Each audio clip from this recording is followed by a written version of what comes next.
আসসালামু আলাইকুম ওয়া রাহমাতুল্লাহি ওয়া বারাকাতুহু ওয়া মাগফিরাহ। কাছে এবং দূরে যে যেখান থেকে দেখছেন সকলকে জানাচ্ছি প্রাণ ঢালা অভিনন্দন ও মুবারকবাদ। প্রিয় তরিকার ভাই ও বোনেরা, তো অনেকে এরকম জানতে চায় যে অগ্নি সাধনা নাকি রয়েছে, সেটা কিভাবে করতে হবে। তো আজকে আপনাদের সামনে আজকের এই সাধনাটাই আপনার সামনে পেশ করব। যে অগ্নি সাধনার বলে আপনি আপনার নিজেকে সুরক্ষিত রাখবেন এবং আগুন আপনাকে স্পর্শ করবে না, জাহান্নামের আগুনে আপনাকে স্পর্শ করবে না। এমন একটা ওজিফা আপনাদের সামনে আজকে পেশ করব, আমল পেশ করব, যেটাকে আপনার পালন করলে আপনি সুরক্ষিত থাকবেন। তো একটা কথা আগে জানেন যে আমরা মুসলমান, আমরা সকলেই আল্লাহর সন্তুষ্টি চাই, নবীর ভালোবাসা চাই। আমরা সকলেই চেষ্টা করি আমরা যেন একজন কামেল মানুষ হতে পারি, আমরা যেন মুমিন ইমানদার হতে পারি। তো মুমিন ইমানদার কামেল যারা, তাদের জন্যই, যারা এই পথে চেষ্টা করে, এই পথে সাধনা করার চেষ্টা করে, তাদের জন্য আজকের এই আমল। একটা ছোট্ট ঘটনা বললে আপনি বুঝবেন, বোঝার জন্য এক্সাম্পল দিচ্ছি। ফরিদউদ্দিন গঞ্জের শেখরের কাছে এক ভিক্ষুক এসে বলল যে আমাকে কিছু ভিক্ষা দেন। তো ফরিদউদ্দিন গঞ্জের শেখর তো একজন পাগল মানুষ, ওনার কাছে দেবার মতো কিছু নাই। উনি বলল, ভাই ভিক্ষুক, তোমাকে আমি কি দিব, আমি নিজেই তো শূন্য। ঠিক আছে, তোমার কাছে কি এমন কিছু আছে যে ভিক্ষা করে এনেছো, আমার কাছে দাও, তারপরে আমি তোমাকে দিচ্ছি। উনি বলল, আমার কাছে ভিক্ষা করে একটা ডিম এনেছি, কিছু চাল এনেছি। ও ঠিক আছে, ডিমটা দাও। যখন ডিমটা ফরিদউদ্দিন গঞ্জের শেখরের কাছে দেওয়া হলো, তখন তিনি এর মধ্যে বিসমিল্লাহ পড়ে একবার আলহামদু, তিনবার কুল হুয়াল্লাহ শরীফ পড়ে ফুঁক দিলেন।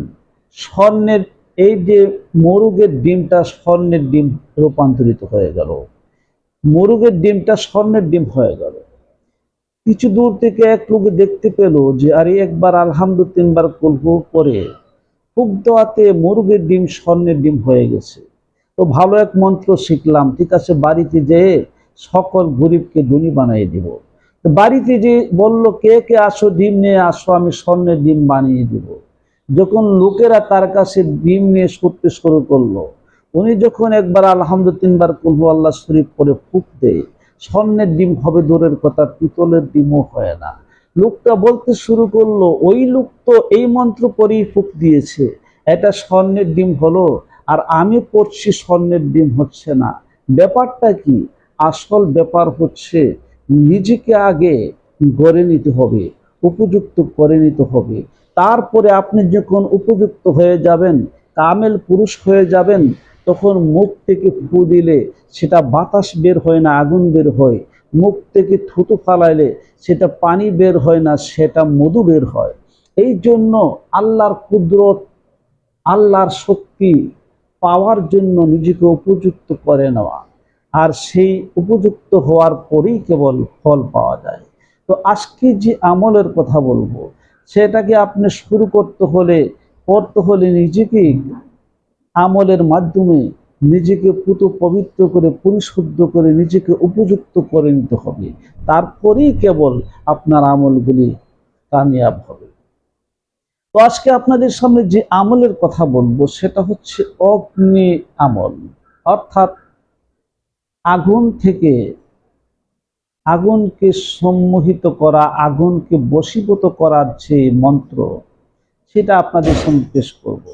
সেটা পাঠ করলে, সেটা আমল করলে আপনার দেহ আগুনে খাবে না, আগুনে স্পর্শ করবে না, দুজখের আগুন আপনাকে স্পর্শ করবে না। কিন্তু নিয়ম এবং ধারাবাহিকতার সাথে সেটাকে পালন করতে হবে। অবশ্যই অবশ্যই এই আমল করলে আপনাকে গুরু ভক্ত হতে হবে, গুরুর কাছে বায়াত নিতে হবে এবং গুরুর কাছে বিক্রি হতে হবে। এই প্রকৃতির লোক যারা, তাদের জন্য এই আমল।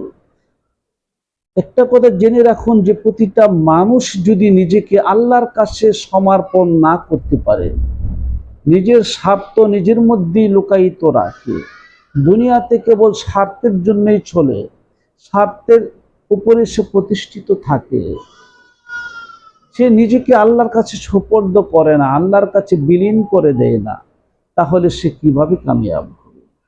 এই জন্য ফানাফি শেখে আপনাকে যেতে হবে। ফানাফি শেখ থেকে ফানাফির রাসূলে, তারপরে ফানাফিল্লাহ যেতে হবে। আল্লাহর প্রেমে নিজেকে কোরবান করে দিতে হবে, যেভাবে কোরবান করেছিল মনসুর খিল্লাজ, যেভাবে কোরবান করেছিল মাওলানা রুমি, যেভাবে কোরবান করেছিল খাজা মাইনুদ্দিন চিশতি।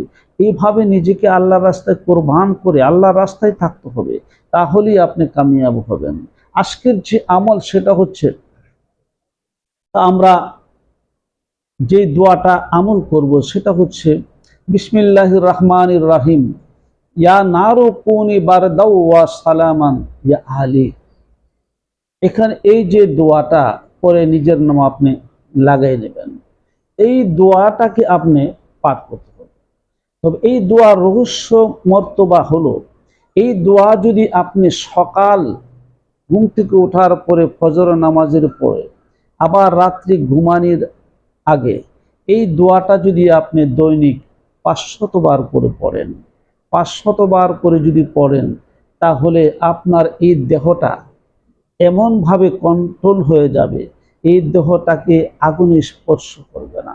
এমন কি আপনি যে কোনো আগুন, একটা ঘরে আগুন লাগুক, যেখানে আগুন লেগেছে আপনি দেখছেন, এই দোয়াটা যদি আপনার সাধন হয়ে যায়, এই আমলটা যদি আপনি সাধন করে নিতে পারেন, তাহলে আপনি ফুঁক দেওয়ার সাথে সাথে সেটা নিভে যাবে। আমরা একটা জিনিস খেয়াল করে দেখি, আমাদের শরীরেও কিন্তু আগুন জ্বলে, আমরা কিন্তু সেটা বুঝি না। আগুন সৃষ্টি কোথা থেকে, আসে কোথা থেকে? আমরা যে এই মন্ত্রটা করে ফুঁক দিব, ফুঁকের সাথে সাথে আগুন নির্বাপিত হয়ে যাবে এবং ফুঁকের মাধ্যমে আগুন জ্বলেও যাবে। কারণ এই আগুন সৃষ্টি হয় বাতাস থেকে, বাতাসের ঘর্ষণের মাধ্যমে আগুন সৃষ্টি হয়।